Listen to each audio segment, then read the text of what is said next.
தமிழகமெங்கும் கிளைகள் கொண்ட Annamal institute of hotel management and hospital management படிப்பில் சேர்வதற்கான அட்மிஷன் நடைபெறுகிறது. சென்னை சைதாப்பேட்டையில் 7 மணி நேரம் அறிவிக்கப்படாத மின்வெட்டு நிலவியதால் பொதுமக்கள் கடும் சிரமங்களுக்கு ஆளாகினர். பொறுமை இழந்த பொதுமக்கள் மின்வாரிய அலுவலகத்தை முற்றுகையிட்டதால் பரபரப்பு ஏற்பட்டது. சென்னை சைதாப்பேட்டை, குமரன் காலனி, நாகப்பா தெரு உள்ளிட்ட பகுதிகளில் நேற்றிரவு 9 மணி முதல் சுமார் 7 மணி நேரம் அறிவிக்கப்படாத மின்வெட்டு நிலவியது. இதனால் பெரியவர்கள் மற்றும் சிறிய குழந்தைகள் மிகுந்த சிரமங்களுக்கு ஆளாகினர். ஒரு கட்டத்திற்கு மேல் பொறுமையை இழந்த பொதுமக்கள் சைதாப்பேட்டை மின்வாரிய அலுவலகத்திற்கு சென்று அங்கிருக்கக்கூடிய அதிகாரிகளிடம் வாக்குவாதத்தில் ஈடுபட்டனர். அப்போது பொதுமக்களின் கேள்விக்கு அங்கிருந்தவர்கள் முறையான பதிலளிக்காமல் அலைக்கழித்துள்ளனர். இதனால் ஆத்திரமடைந்த பொதுமக்கள் இன்னும் சற்று நேரத்தில் மின்சாரம் வரவில்லை என்றால் காலையில் அரங்கநாதன் சுரங்கப்பாதை அருகே மறியல் போராட்டத்தில் ஈடுபடுவோம் என எச்சரிக்கை விடுத்தனர்.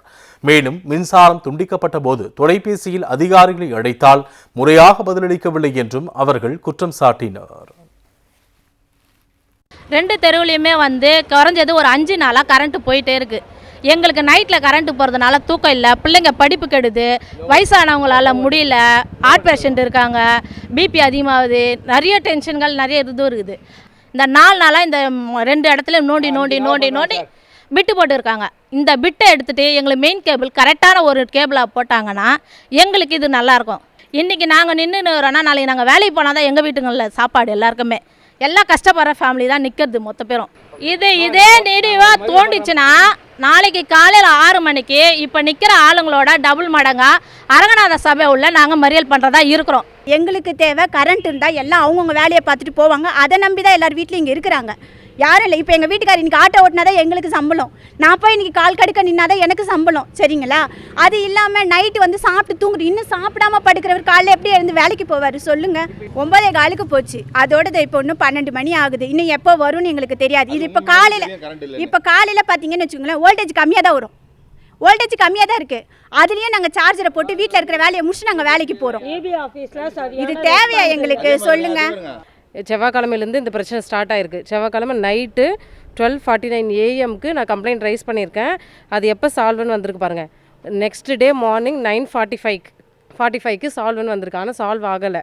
ஸோ லோ வோல்டேஜில் தான் 3 டேஸாக இருந்துச்சு. நைட்டு 3 நாள் நைட்டு கண்டினியூஸாக யாருமே தூங்கலை. ஸோ இப்போ அவங்களுக்கு கால் பண்ணால் அவங்க என்ன சொல்கிறாங்க, நாங்கள் எமர்ஜென்சிக்கு தான் நாங்கள் வருவோம் அப்படின்ற மாதிரி இபியிலேருந்து சொல்கிறாங்க. எமர்ஜென்சினா எனக்கு புரியல, என்ன எமர்ஜென்சிக்கு அவங்க வருவாங்க? அப்போ இது எமர்ஜென்சி இல்லையா? இப்போ ஃபோன் போடுறேன், அவங்களுக்கு சுவிட்ச் ஆஃப். அப்புறம் எதுக்கு அவங்களுக்கு நீங்கள் சேலரி கொடுத்து அவங்கள உட்கார வைக்கணும்? நான் கேட்குறேன். எல்லாருக்குமே கம்ப்ளைண்ட் பண்ணியாச்சு. எல்லாரும் ஒன்று என்ன பண்ணுறாங்க, லேண்ட்லைனில் எடுத்து கீழே வச்சிடறாங்க. பிஸின்னு வருது, இல்லைன்னா சுவிட்ச் ஆஃப்னு வருது. இதற்கிடையே திருவண்ணாமலை மாவட்டம் கண்ணமங்கலம் மற்றும் அதன் சுற்று வட்டார பகுதிகளில் நிலவிய மின்தடை காரணமாக பொதுமக்கள் பெரும் இன்னல்களுக்கு ஆளாகினர். திருவண்ணாமலை வேலூர் நெடுஞ்சாலையில் உள்ள கண்ணமங்கலம் பகுதியில் இரவு மின்தடை ஏற்பட்டது. இதனால் அப்பகுதியில் உள்ள கிராமங்கள் இருளில் மூழ்கின. மேலும் கண்ணமங்கலம் பேருந்து நிலையத்திலும் மின்தடை ஏற்பட்டதால் திருவண்ணாமலை, வேலூர், ஆரணி உள்ளிட்ட நகரங்களுக்கு செல்லும் பயணிகளும் கண்ணமங்கலம் மற்றும் சுற்று வட்டார பகுதியில் உள்ள 20க்கும் மேற்பட்ட கிராமப்புறங்களுக்கு பயணிக்கும் பயணிகளும் இருளில் பாதுகாப்பற்ற சூழலில் நீண்ட நேரம் காத்து கிடந்தனர். மேலும் பேருந்து நிலையத்தில் பள்ளி கல்லூரி மாணவிகள், கைக்குழந்தைகளுடன் இருந்த பெண்கள் உள்ளிட்ட பயணிகள் அச்சத்துடன் இருந்தனர். மின்வெட்டு காரணமாக பஜார் வீதியும் இருளில் மூழ்கியதால் பொதுமக்கள் நடமாட்டம் முற்றிலும் குறைந்தது. பல மணி நேரம் நீடித்த மின்வெட்டு காரணமாக பொதுமக்கள் பெரும் இன்னல்களுக்கு ஆளாகினர். தமிழகமெங்கும் கிளைகள் கொண்ட Annamal institute of hotel management and hospital management படிப்பில் சேர்வதற்கான அட்மிஷன் நடைபெறுகிறது.